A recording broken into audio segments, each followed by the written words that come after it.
દર્શક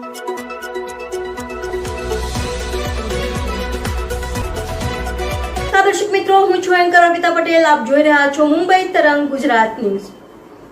જોતા રહો ગુજરાતની તમામ અપડેટ સૌથી પહેલા મુંબઈ તરંગ ન્યૂઝ ચેનલ પર. સુરત શહેરમાં યુરો શાળાના વિદ્યાર્થીઓ દ્વારા એક અનોખું અભિયાન.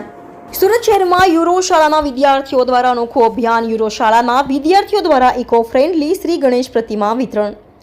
પોલીસ કમ્યુનિટી હોલ ખાતે યોજાયો ઇકો ફ્રેન્ડલી શ્રી ગણેશજીની પ્રતિમા વિતરણનો કાર્યક્રમમાં યુરો શાળાના આચાર્ય, શિક્ષકો તથા 250 જેટલા વિદ્યાર્થીઓ રહ્યા ઉપસ્થિત. સાથે સુરત શહેર પોલીસના 100 જેટલા પોલીસ કર્મીઓ ઉપસ્થિત રહ્યા. કાર્યક્રમમાં સુરત શહેર પોલીસ કમિશનર સહિત ઉચ્ચ પોલીસ અધિકારીઓ હાજર રહ્યા. પર્યાવરણને બચાવવાના સંદેશા સાથે વિદ્યાર્થીઓએ ઇકો ફ્રેન્ડલી શ્રીજી પ્રતિમાઓનું વિતરણ કર્યું. વિદ્યાર્થીઓએ 100 જેટલી પ્રતિમાનું વિતરણ કર્યું. રિપોર્ટર વિજય મકવાણા, મુંબઈ તરંગ ન્યૂઝ, સુરત. 8 સપ્ટેમ્બરથી ભગવાન શ્રીજીના સ્થાપના થશે અને 17 સપ્ટેમ્બરના રોજ ત્રીજા, 5મા, 7મા, 9મા દિવસે કરતા 17 સપ્ટેમ્બર તક સુધી अपना जो विसर्जन प्रक्रियाओं ચાલશે. तो એના जो तैयारियों ચાલી રહી છે अपने सूरत शहर में. जो सूरत शहर पूरे राज्य में, गुजरात राज्य में સૌથી મોટા भगवान श्री गणेश जी ने उत्सव करता शहर है. लोग खूब धूमधाम से मनावे छे.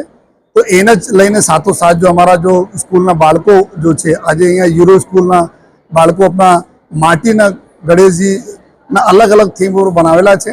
अने बच्चे बोले मोरया नामथी अमे लोग एक केम्पेन स्टार्ट करीए छीए, ज्यां आपणा छात्र संसदना अमारा युवाओ छे एनी एक बी टीम छे, साथोसाथ स्कूलोना टीम छे, पुलिस छे, मळीने अने एना पर्पस एवुं छे के अपना वधुमां वधु इको फ्रेन्डली गणेश पंडालोनी स्थापना थाय અને ગણેશ ભગવાનને જો લોકો ઘરોમાં લઈ આવે છે એના સ્થાપના કરે, માટીના ગણેશજી લઈ આવે અને આ માટીના ગણેશજીને પૂજા કરે અને પછી એના વિસર્જન આપણે પોતપોતાના ગાર્ડન બગીચામાં કરી શકો છો, ફ્લાવર પોટ્સ હોય ગમલામાં કરી શકો છો. અને સાથોસાથ જો સોસાયટીમાં જો રબરના ટબ હોય છે, આ કરીબ 8 ફીટ બાય 8 ફીટના બધા ટબો મળતા હોય છે, એમાં લઈ આવીને એવા જો મૂર્તિઓ, માટીની મૂર્તિ હોય છે, સોસાયટી મૂકીને જો સોસાયટી આપણા મન્નતના બધા ગણપતિજી રાખે છે ત્યાં જ વિસર્જન કરી શકે છે. અને પછી જો અમે લોકો પોલીસ અને કોર્પોરેશનના મદદથી જો વિસર્જિત જેટલા બી માટી જનરલી શું થાય છે કે લોકો આ માટી આપણે ગાર્ડનમાં નાખી દે છે, જો આપણે ગમલાઓમાં નાખે છે, જેથી ગણેશ ભગવાન જો આપણા 9-10 દિવસ પૂજા કરો છો, આ પૂજાના પૂરા આપના ઘરે રહે.